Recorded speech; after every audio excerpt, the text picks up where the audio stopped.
gamitin niyo po yung mga tainga ninyo. Be alert at unawain mabuti po ang salita ng Panginoon.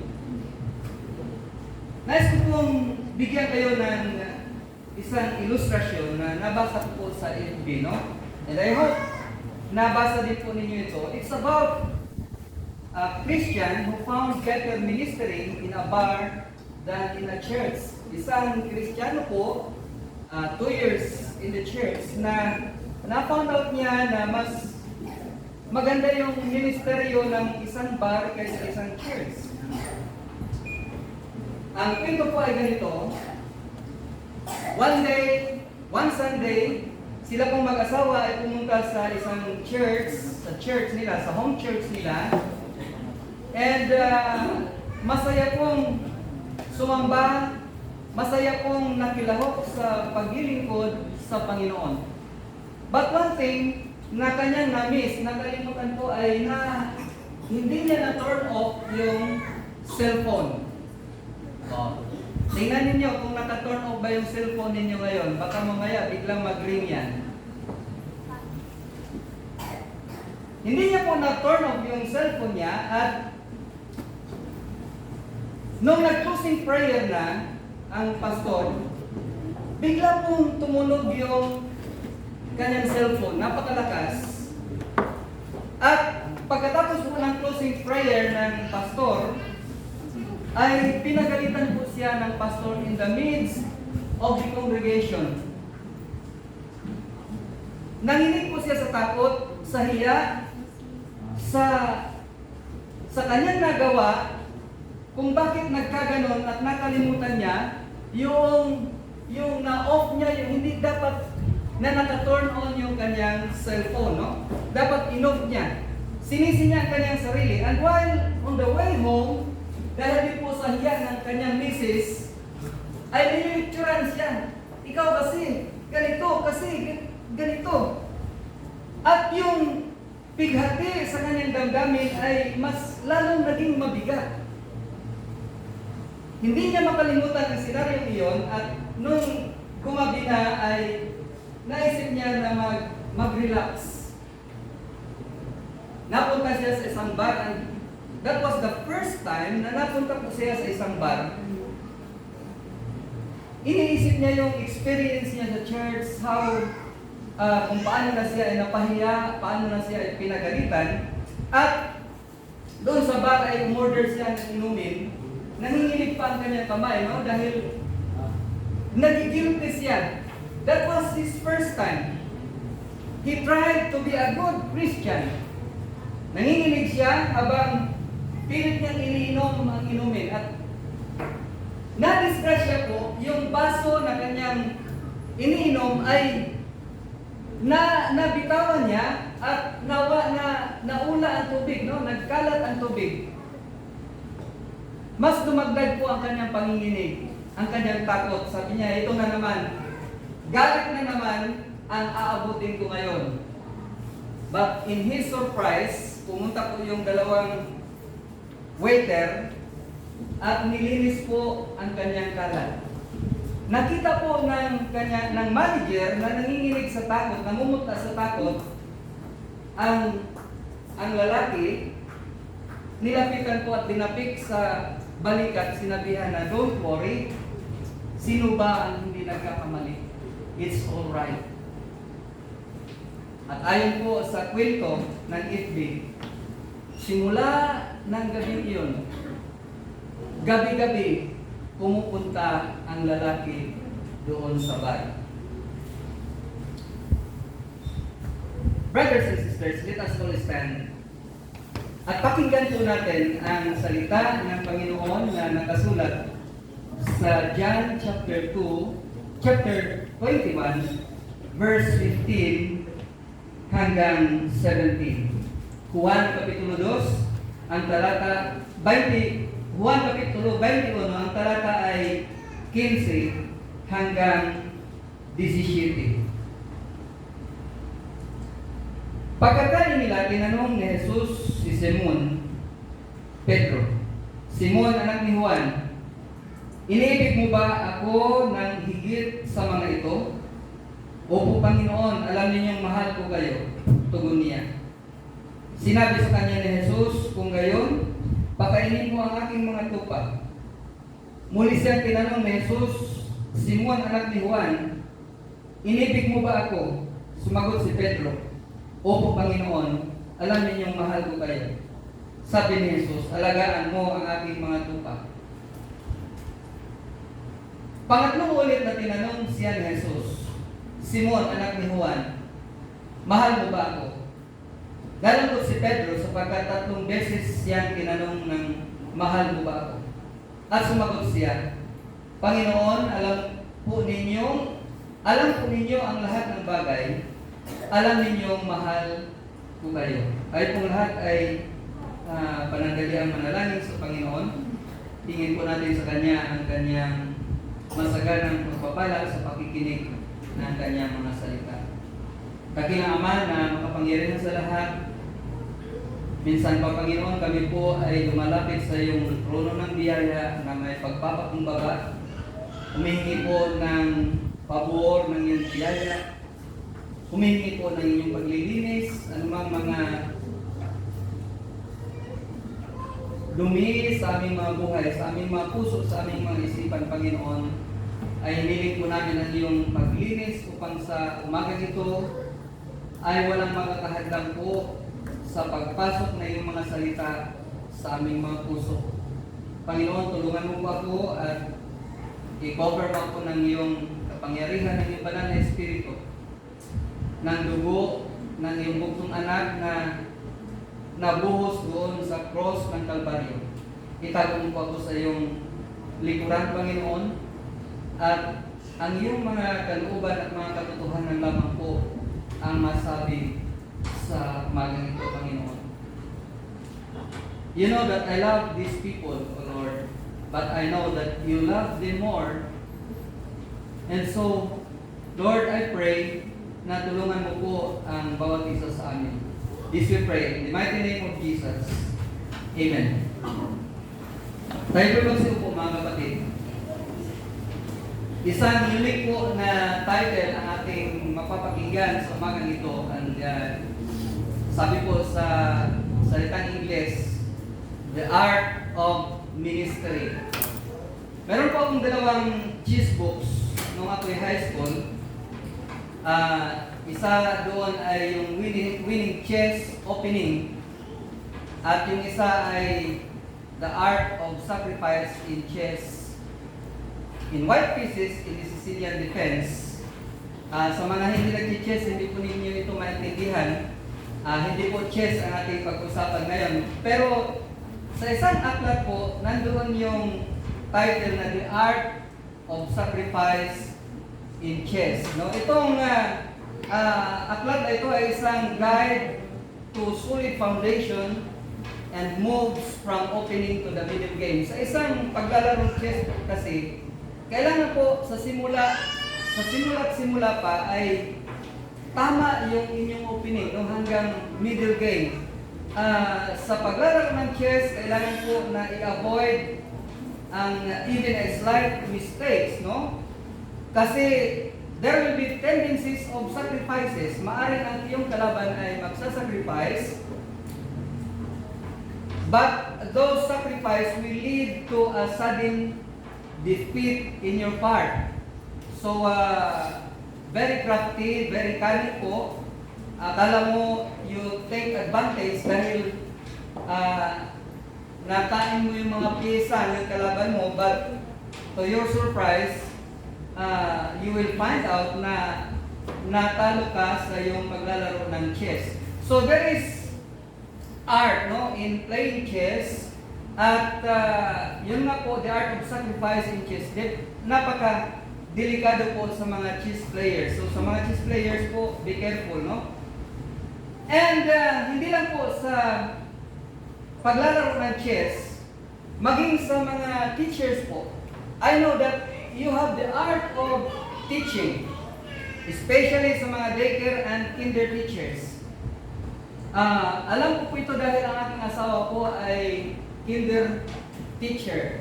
At kunikwento niya sa akin yung kanyang struggle to handle yung mga bata na ignorante pa sa eskwelahan, na napakahirap po kontrolin, Napakahirap kontrolin, iba-iba yung mga ugali. At sa puntong ito, kailangan po yung art of teaching. Nandito nga po pala si Sister Sisa, kinder din po siya. So, sa lahat ng grade level po, napakahirap po itong kinder, Kinder dahil yung mga bata bago pa sa school, minsan po ay napunta pa po sa school ni Mrs. Sabi niya sa akin, maiwan ka muna dito dahil pupunta ko sa principal's office. At nung pumunta ako, nung pagdating ko po ay yung mga bata ay napakasilinsyo po. Wala pong imik.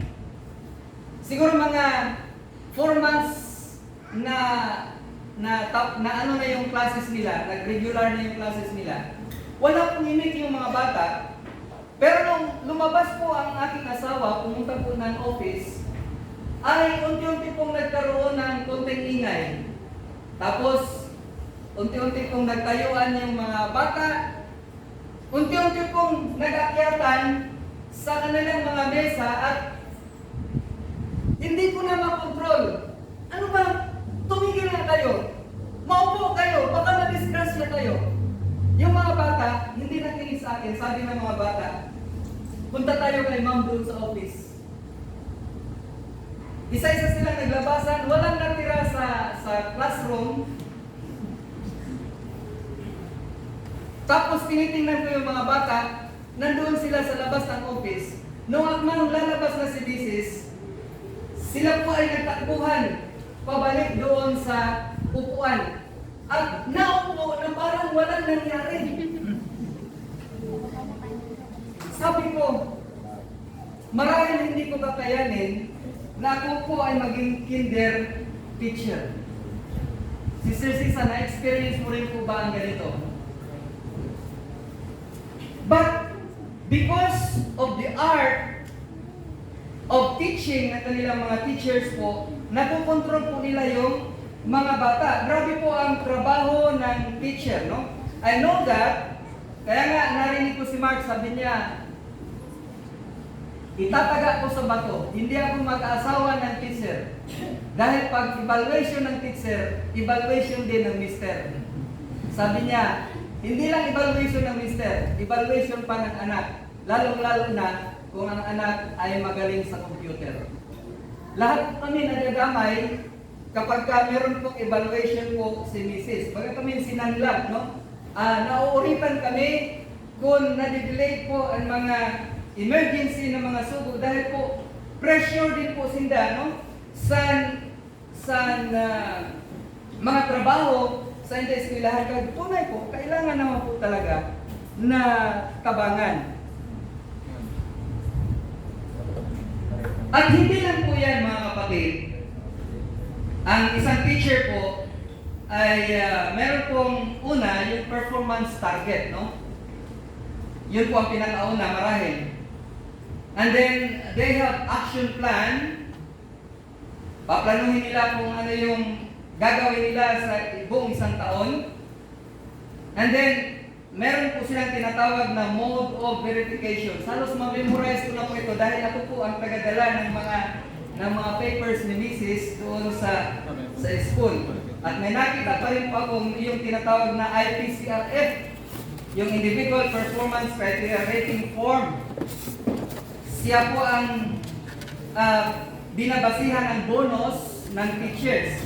Pag pabayag ang teacher or within the school, maraming mga pabayang mga teachers ay bababa po yung inyong yung bonus na maaari ninyong tatanggapin, Kaya pinagsisikapan talaga na tumaas yung rating ng mga teachers para makuha po yung at least 70 or 80%, kung hindi man makapag 100% ng kanilang bonus.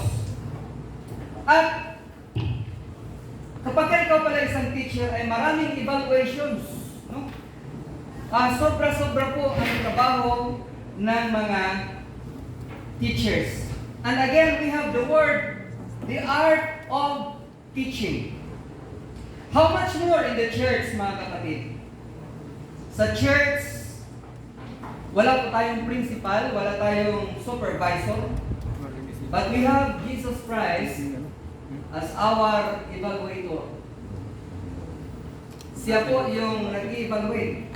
If this is the case, how much more na tayo po ay magsumikap na higitan pa ang mga pagpapagal ng ibang mga empleyado sa labas, how much more na tayo magsumikap na yung ating performance po ay napakaganda sa harapan ng Panginoon. When we say of art of ministry, yung salitang art po doon, ang ibig ko sabihin noon ay concerning beautiful or appreciating of what is beautiful. At kung yung salitang art po ay i-attach natin sa ministry, it means a beautiful ministry, a beautiful way of ministering, a beautiful method of ministering. Yung method po natin dapat excellent, hindi lamang sa harapan ng tao, hindi lamang sa harapan ng mga miyembro, kundi excellent po sa harapan ng ating Panginoon. Mga kapatid, ang pagministeryo o paglilingkod ay isa pong doktrina, katuruan na dapat maging tradisyon ng mga Kristiyano. Akala natin yung doktrina ay about Lord's Supper lamang, about baptism lamang, about the deity of Christ, about the doctrines of the Holy Spirit. They are all doctrines, but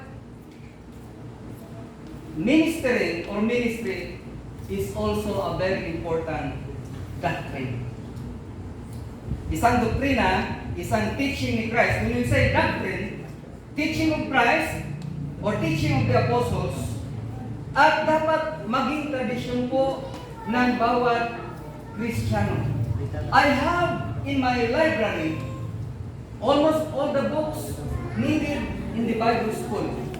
And I tried harder na lahat ng mga aklat na yon, especially yung mga aklat na napakahalaga, ay mabasa po. It has been my goal na bago po una ng buhay ng Panginoon ay mabasa po ang mga aklat na yon. And I continually studied those books to the point na napapagalitan ako ng aking asawa. Ano ka ba? Ano yung ginagawa mo? Bakit ganyan, no? O, sobra-sobra yung ginagawa mo. It's because I want to learn more about the teachings of the church, more about the teachings of our Lord Jesus Christ, more about the ideas of other people.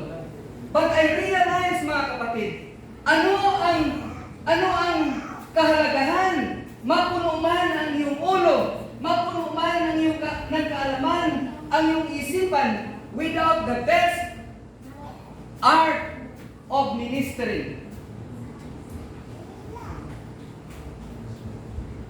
I want you to see these facts. Itong katotohanan ito, mga kapatid. And let us accept. Maraming mga pastor at mga ministro, saludo po ako talaga, no? Magagaling sa doktrina. And they are ultra-conservative sa doktrina. Napaka-conservatibo po sa doktrina. Pero, when we evaluate, kulilat po sa pagdating sa bilang ng kanilang mga membro. This is a fact. No? Tanggapin po natin ito. That is fact number 1. Pero hindi naman po lahat. No? Fact number 2. Marami namang mga pastor at ministro. Malinaw na mali at hidwa ang doktrina na tinuturo. Pero magtataka ka dahil marami ang mga tagasunod. Si Mr. Q,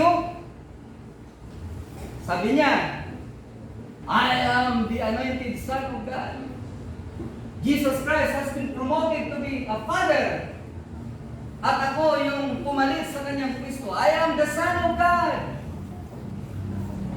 And then, lately, sa kanyang mga preaching, sa aking pagkikinig, sabi niya, I wonder, because in the past few weeks, hindi na nakikipag-usap sa akin ng Father. I have been praying, sabi niya. Nag-pray ako na nag-pray. Father, bakit hindi ka na nagpapakita sa akin? Bakit hindi mo na ako pinakausap? And then, he claimed, sabi daw ng Father sa kanya, yung Father nagsasalita na doon sa kanyang body, sa kanyang person, nasa loob ng kanyang person, sabi niya, ano ka ba naman sa my son? Kaya hindi mo na ako nakakausap, kaya hindi na tayo nagkakahapang magkausap dahil nandito na ako sa loob mo.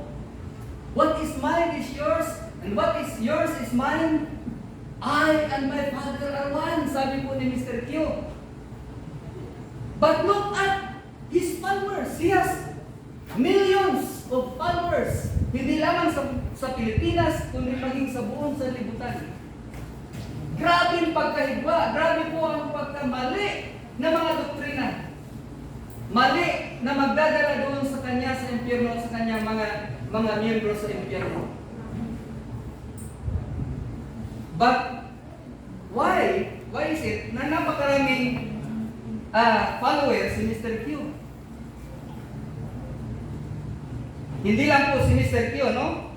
Si Mr. M at marami pa na nakikita natin sa YouTube, sa TV, mga great preachers na mga hidwa ang pananampalataya, pero napakarami po ng kanilang mga followers.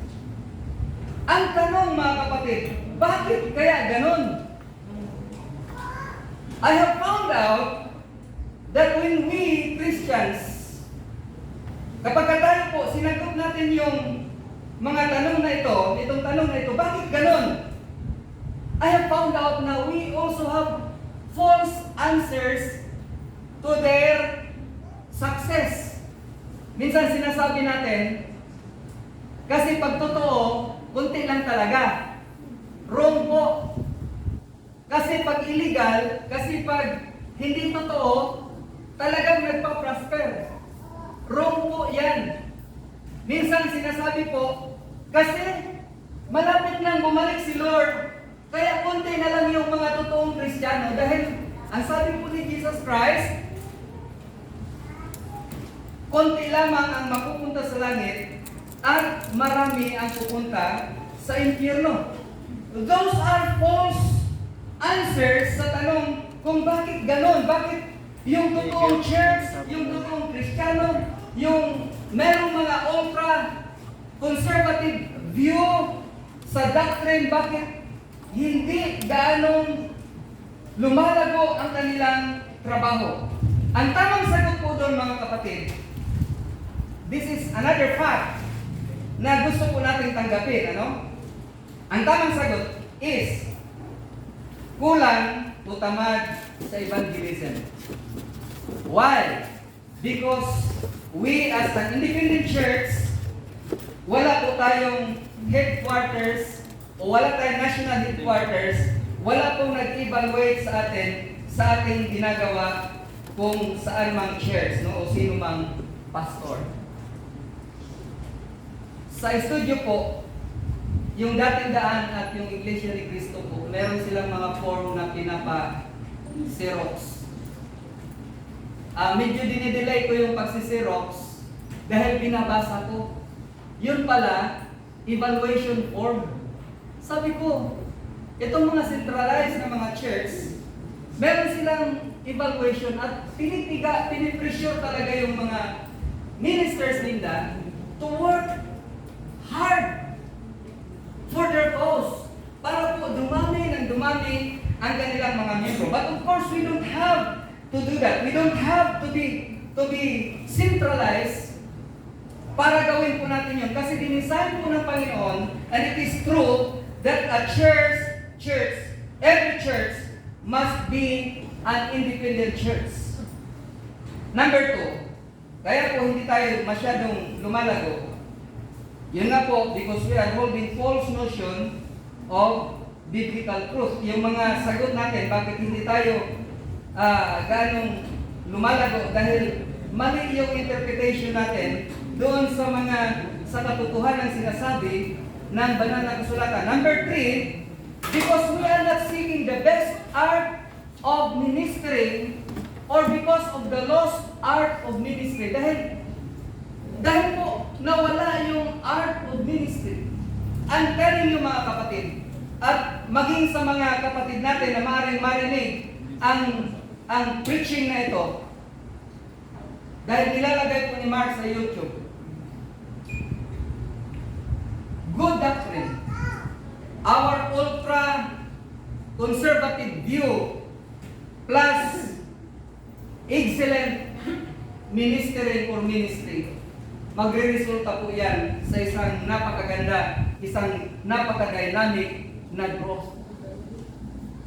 Of course, we as Christians, we are looking for the truth. Amen po ba? At kapag nakita natin yung truth, we will be very conservative. Dahil gusto natin sundin ang truth na sinasabi ng Panginoon. Ayaw ninyo? Amen po. No matter how conservative yung teaching ni Christ in the Bible, maraming yes or no, maraming okay, maraming bawal. Lahat ng mga bawal dyan, lahat ng mga pinapagawa ng Panginoon, kahit mahirap, dahil ito ay sinabi ng Panginoon, we are committed to obey because we love the Lord. At sa pagiging conservative natin, sa pagiging ultra-conservative natin, idagdag po natin yung art of ministering. Lalago po ang iglesia. Mga kapatid, our challenge this morning ay ito.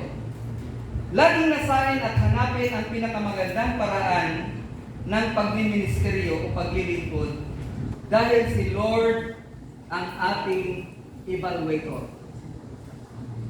I cannot evaluate sa gawain doon sa Tigbaw.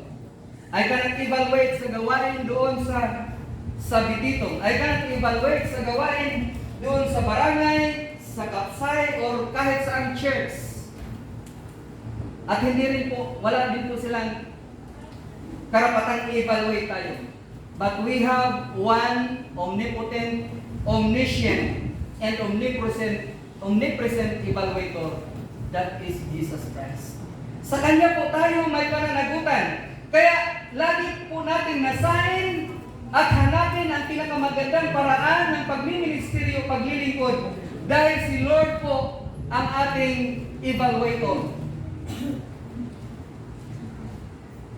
Napakarami pong mga malalalim at malalaking katotohanan sa mga talatang ating nabasa sa umagang ito. Pero bago po yan, I want to tell you that in this text, there is not the slightest evidence in this text that Christ intended to give Peter any peculiar primacy or eminence in the church or among other pastors as claimed by others.